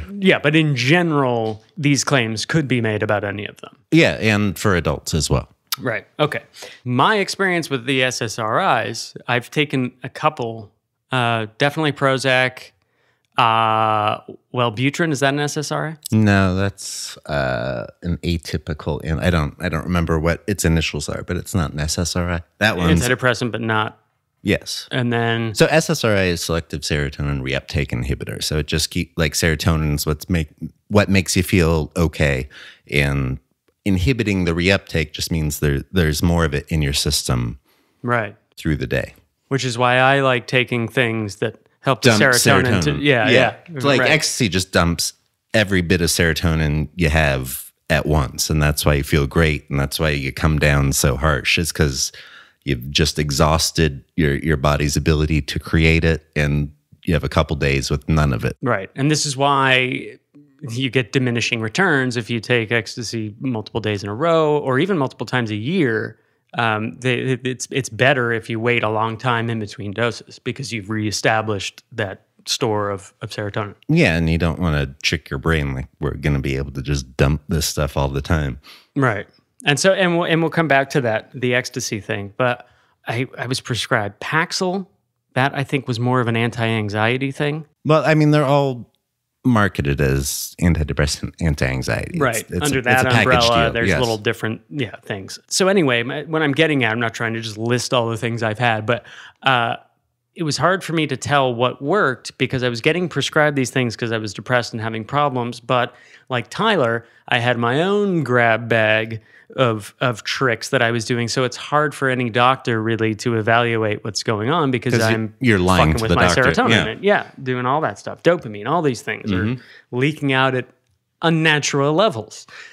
So later in life, when I stopped the recreational drug use, I was prescribed some things. I went back on Prozac for a while, fought that because I thought it ruined sex drive, which maybe now I could go back on it because I don't have sex and won't be having sex. And be great. Yeah, maybe it could help me a lot. Something to revisit. Maybe I'll make a note of that. I'm just writing down no sex drive drug. And that's interesting. Life is my no sex drive drug, Jordy. Try it, man. Yeah, I like it. The overwhelming narrative when you read about Tyler Hadley in whatever publication, and I haven't read that book that his brother wrote, as I mentioned, but everything else I came across seems to very heavily focus on Mary Jo being a controlling parent who forced these drugs upon him, and then this ended up sealing her fate. And I feel like that's an irresponsible conclusion to jump to because I think there was so much else going on. Now, if you want to criticize the Hadleys as being bad parents because they weren't... I mean, that's what's so funny about the story, right? You have all these people saying Tyler's parents were too strict and controlling, but then in the same sources, you'll have people saying that they didn't do enough to police him. And I think I did get into the fact that Mary Jo seemed to carry with her early on, or all the way from the beginning, worries about Tyler. And some of that makes sense. The way he came into the world was difficult, and she was concerned. And what was the name of the like attachment? Attachment theory. Attachment theory. It seemed like she was on the suffering end of that much more than he. Just from the storytelling. Yeah, it almost affected her more in that she would then forever treat him differently. Yeah, and just throw things at him to fix him. Right. I mean, I'm not blaming her, but it was more on her end. Yeah, that she was coming. I mean, yeah. So that's where it's hard to find the divide, where it's like, did he need to be going to psychiatrists that early? Well, it sounds like it. It sounds like there were some things, as you said, from your own life, like, I don't think it's necessarily normal to be saying that you're worthless and you're ugly and you're gross at such a young age. In my experience, it seems like a red flag. Yeah, it's not good. Yeah, and it's not a thing a kid should be thinking about. Right. It's not like she was able to prescribe these drugs. She took him to a health professional that then evaluated him and gave these things. I don't think they were on the take, really, like, give this woman whatever she wants for her kid. I think there was probably a consultation that happened through all the standard practices. And like you said, it's not that uncommon. Yes, I'm sure it was all above ground. Yeah, so the only thing really she can't control is what else he's adding to these cocktails. And the HGH thing, maybe we get into that now. Is that a bridge too far? That I really don't know about. A bunch of people are undersized as kids. You got to wait it out and see. Yeah, especially because the dad was a massive man. Yeah. Blake Hadley was, I think, 6'4", 300 pounds. I mean, a big guy. So it's very likely, and I don't know what Ryan's size was. That was never discussed. But like, it seems like eventually he could become large himself without any assistance, especially at $3,000 a month to be injecting yourself as a teen. Yeah, I mean, this is the thing that I really would have to research more to weigh in on. But if there's no sign, if he's slightly small to be giving a child HGH, that's new to me. But I also don't. I've not heard of, because I mean, steroids don't really do anything. Like roid rage is all a myth. Also, I've never heard of anything bad happening from HGH either, which is maybe very ignorant on my part, except for people abusing it, like your Peyton Manning's wife. Your Peyton Manning's wife, your Chris Benoit's, these people. Sure. But even in those cases, it's not a AA correlation. They again, cocktails of things and real life things happening at the same time. Right. Yeah, and it's just so hard to unpack everything. Like, I think just the tendency when you look at stories like this is to try and find the answer. Where's the blame go? But maybe it's just spread around all these things. Yeah, I don't blame the parents. I certainly blame this jerk for killing them. But I don't blame the town.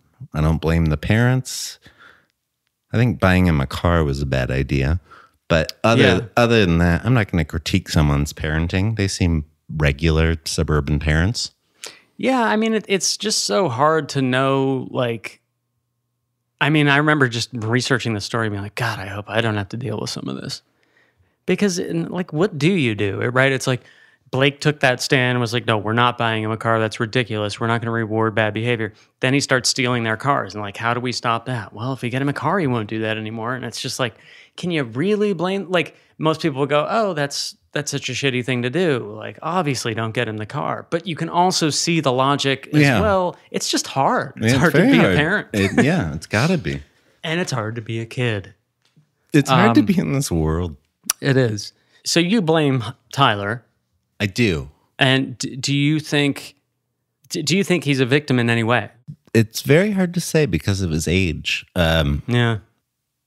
I do think that that's old enough to make choices in many cases. And the other actions he described, he had made choices, that showed that he was capable of making choice. He's choosing not to go to school, capable of guile, like switching his phone settings or whatever to trick his mom.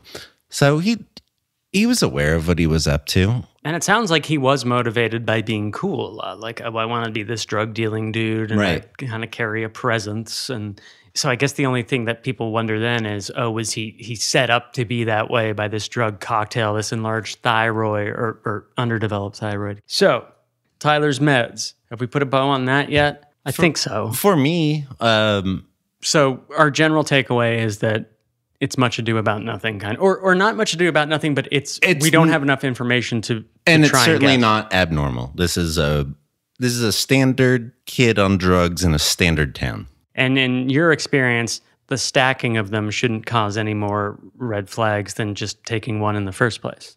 If you want to throw flags, maybe at the parents that he's still not behaving, let's throw more drugs at the problem rather than doing something else. I'm not a parent, so I'll never judge these things. Yeah, because he's going to counseling. I think maybe too, I mean, this is a kind of position I don't often take, but like maybe What's lacking is a little just like old-fashioned discipline where they're like, okay. This is my issue with the car thing is exactly that. And it wasn't clear to me that it was in fact counseling, that it wasn't just a drug prescriber, which a lot of a psychiatrist, if it's not therapy, if it's a psychiatrist, that's just drugs, every 3 months it was checking brief. It was probably just one sentence, but he was initially at, when he was first having those and he responded well to it at first, right? Yeah, for a couple of years. And then when he hit 10, it wasn't quite doing the trick anymore. And just statements like that where you're like, okay, well, maybe at some point you need to accept that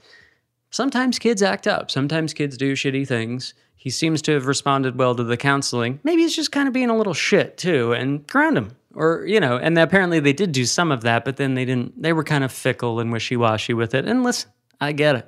But I mean, many parents are, and 99% of them don't get murdered by their kids. Yeah, clearly they didn't even know what they were dealing with their kid. And maybe he wasn't a murderer at 10 when he starts taking the drugs. Maybe that really was just a product of that last year of his life when he's taking all those extra street drugs in addition to the other things. And maybe he didn't even take all that stuff. Apparently when the cops came to his house and went through the house afterwards, it took them 5 days to go just through the bedroom and remove all that stuff and get the bodies out and do the autopsy. But they went in Tyler's room, and in his sock drawer, there were just dozens of different prescription medications, some prescribed, some not.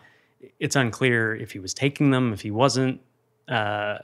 Some had expired, like some had no refills left and were empty. Some had been filled a long time ago, and it seemed like he hadn't taken any out of them. So who knows if he was even doing anything as prescribed or was just coming up with his own system. We just don't have enough info. Well, fair enough. But interesting that Tyler in that letter that I mentioned at the end says it was just those drugs, man. I was so fucked up. And you're like, well, what drugs, I really wish it was a little more specific in that letter, because I really would have loved to know if he was like, everything they gave me just made me weird, or if he was like, I just shouldn't have been taking all that ecstasy. Well, he's been up for 2 days at the time of the murder. Yeah. And we don't hear about murderous intent until the gas station report a day before, right? Yeah, well, okay, so there's something that I omitted from the story that I did intend to bring up with you again later. So just before sort of the week, before that summer when he does murder his parents, Tyler had gone away with, in fact, he had to stop for a week going to the outpatient treatment that he was in to go to a trip to like a family cabin with his father and his father's siblings, so like his cousins and extended family. And Mary Jo was like, oh, I don't think he should miss outpatient. He's doing so well. We think he's turned this corner here. But his father was like, no, I think it would be good like to kind of show him off a little and show that he's okay now. And I think it'll be good to like reconnect with the fam. And so she went along with it and said, yeah, go ahead, take him up. So they went up to the cabin and he was good up there. Part of his outpatient therapy was to draw at night, sort of like a drawing journal, just stress reliever kind of thing.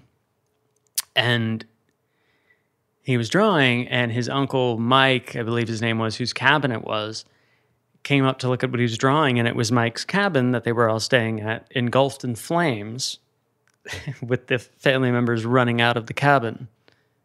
Kind of disturbing to see.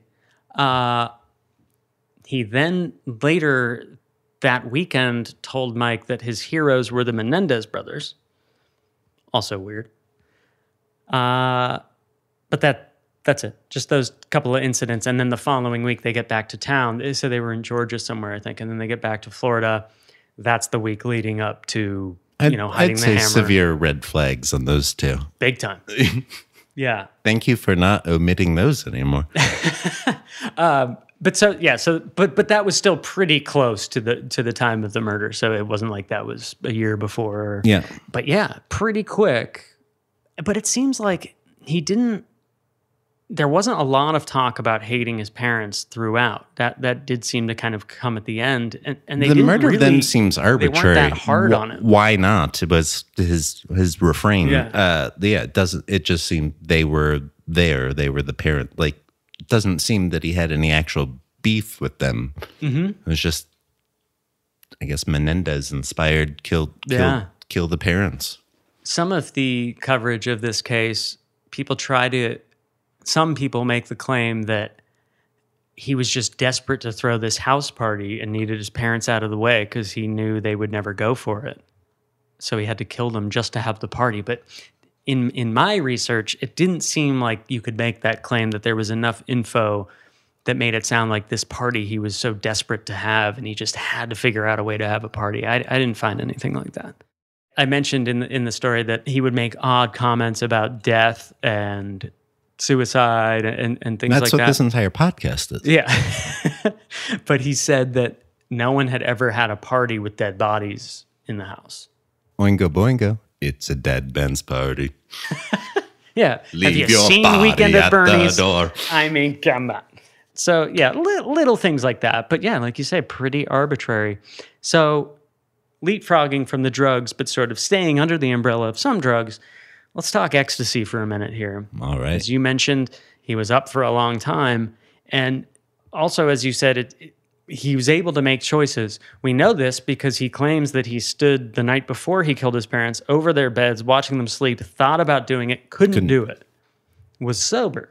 And that's the thing, Ed. In my experience, ecstasy has always been a beautiful drug until, as we mentioned, the come down, which really can suck. Although Molly, much, much nicer come down than pressed MDMA pills. Still got to plan ahead for a couple shitty days afterwards.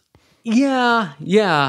Some of the best Molly I've had was really just a few hours after waking up the next day. It was kind of a little hangover, but I mean, I've had some horribly depressing ecstasy come downs. Yeah, I don't know that I've ever done really bad ecstasy. I've done MDMA is probably my favorite drug. I've done it maybe hard not to be 6 times in my life, 2 fake, 4 real, something like that.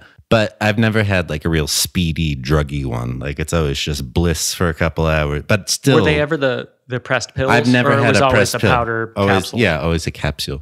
Yeah. So you probably had the better stuff. Yeah, but still, the couple days later come down is pretty bad. Yeah. Yeah. So my experience with ecstasy, being on the drug itself, have always felt glorious. I often make the joke, it's the most appropriately named drug ever. I'm just ecstatic right now, and it's just glorious. So it seemed odd to me that Tyler couldn't go through with killing his parents until he was feeling so glorious that he could do it, which leads me to my next question, which is, if you are taking other things that are fucking with your serotonin, or not even fucking with it, but reuptaking it, and you're taking several of them, and then you add ecstasy to the mix, is that going to give a different experience? Usually it lessens the experience because... You would think. I would know. Because the drugs you're taking are controlling the way your brain distributes and reuptakes serotonin. And so there are certain antidepressants that ecstasy just does not work if you're on these antidepressants. Right. So people I've known on these have to like taper off. So I used to do it every 4th of July when I lived in Portland. And a good friend of mine was who I would do it with. Do MDMA. MDMA, yeah. Would have to start tapering off their antidepressant a couple weeks before so that they could feel something. And it always sucks coming on or off antidepressants, but it was worth it because for the fireworks, MDMA, great times. But yeah, the SSRIs would lessen the impact of the MDMA or the ecstasy, whatever they're on. Yeah, and that totally makes sense to me. When dealing with opiates and opiate addiction, they have things like methadone, things like Suboxone that make it so that if you're taking those drugs, methadone, Suboxone, something like that, that's an opiate blocker, and then you take opiates, it doesn't do anything for you really. So it's the same kind of process there, and that I've experienced. That, though, it seems like Tyler was getting something out of this still. Yeah, but and it's not every antidepressant that does it. Right. And I wish I had more stats handy so I could do it justice. But And we don't know if he was even taking his antidepressants at the time. True. Very true. But let's say he's getting some benefit from taking the ecstasy, because why else would you do it? It must feel pretty good. But he took 3 and then was definitely taking them later that day at the party. So we can kind of assume that it was at least like 36 hours straight of ecstasy. And that's quite a large dose. I mean, I would typically see people, and myself included, take 1 pill, then maybe later you take another when you're peaking. Oh, diminishing returns, man. Yeah, of course. But taking 3 at once is a big dose. I mean, anyway, what I'm getting at, this is a long way of getting to, it was so hard for me to process being on something as good feeling as ecstasy and doing something as dark and awful as that. I feel like even if I hated my parents with a burning passion, if I was rolling and then saw them, I'd be like, hey, guys, you're the best. I love you. And Mom, your hair. And I would just touch it. That kind of thing. Do you think that's, what do you think about that? I think that we roll in similar ways. Even if my intent was, I'm gonna drop this and then I'm gonna go kill, I'd be like, wait, hold on. I'm gonna listen to the song and then I'm gonna take my socks off, walk in the grass, because I think the grass is wet. That's gonna feel great. And then what I'm gonna do? Put on fresh socks, because that'll be a reverse and that'll feel great. And then it's 8 hours later and I'm still in the grass thinking about putting socks on. Yeah, still haven't made any progress towards killing your parents. No, none whatsoever. Yeah, so that makes me feel like whatever Tyler was experiencing was not like what I feel like when I'm on ecstasy. At least not in that moment. I just could not see doing anything violent, even to myself. Yeah, it's rude to the drug, really. If he was on actual it gives ecstasy, it a bad name. It does. Yeah, it's not some angel dust or something. Yeah, it kind of does seem like that, right? Like if you were like completely clueless about drugs and you read this, you'd be like, that ecstasy. Tyler Hadley murdered his parents with a fucking hammer. Listen, you squares, here's what you do on ecstasy. You check out that grass, see if it's wet, walk in it with your bare feet. Think about putting some fresh socks on. Listen to Deerhoof real loud. Yeah. This is what happens to me every time. Secret. Listen to anything. And it's awesome. So I have two shades I want to throw at not Tyler. I do want to throw shade at Tyler for the murders.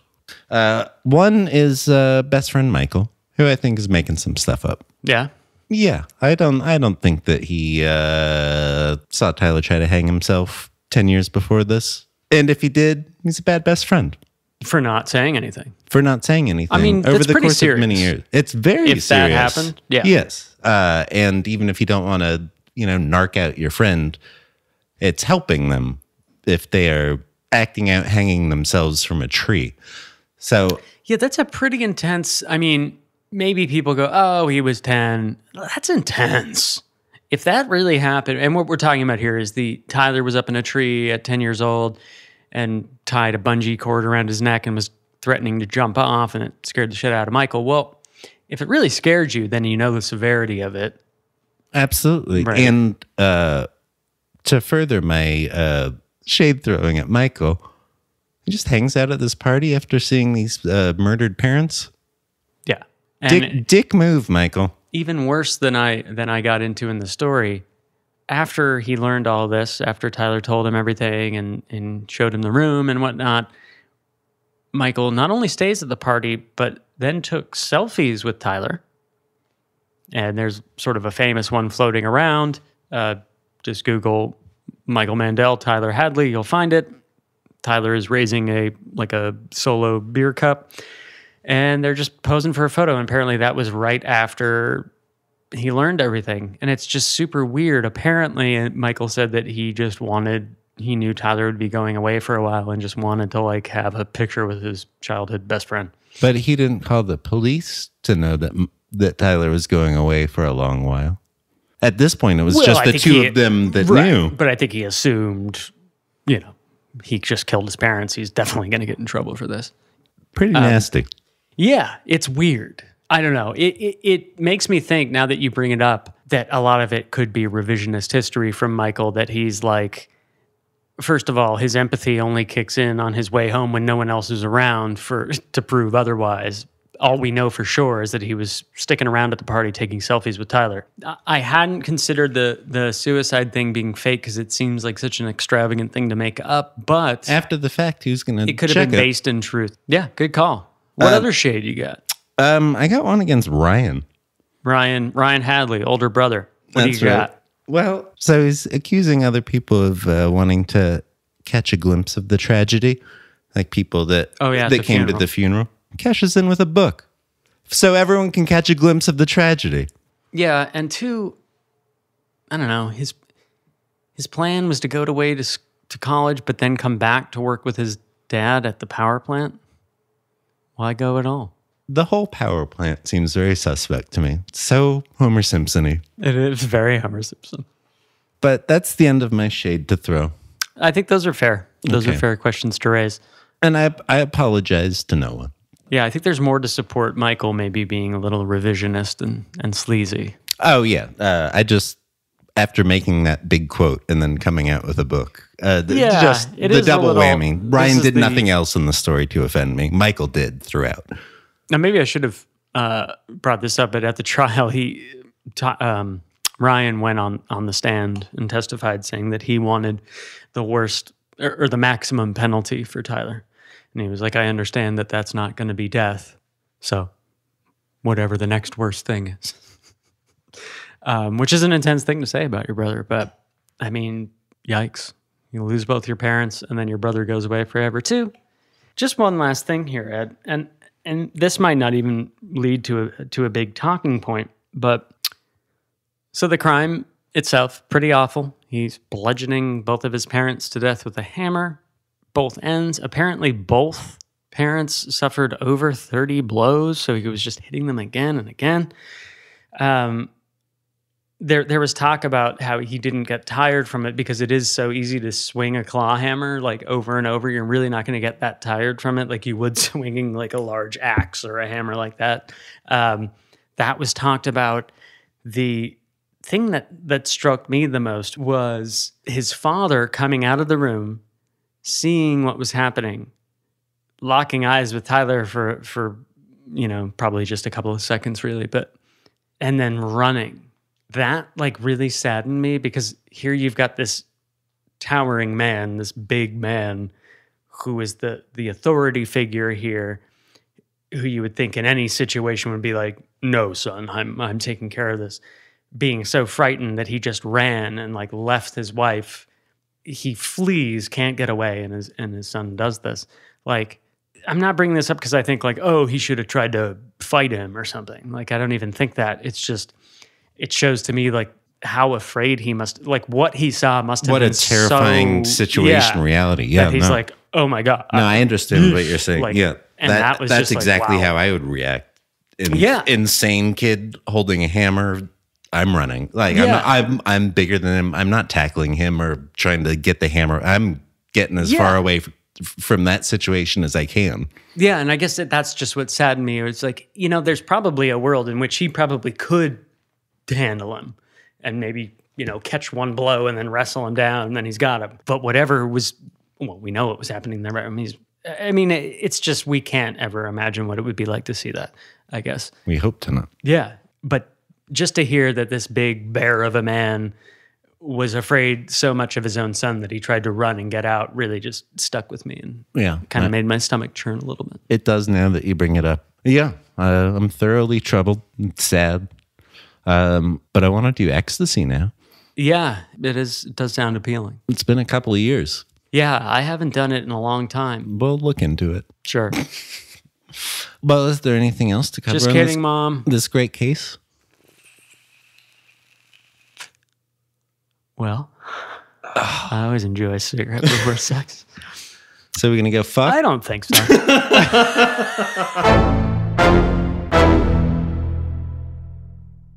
All right, everybody. I hope you enjoyed listening to this episode, and I hope you found my discussion with Ed to be useful, or at least worthwhile.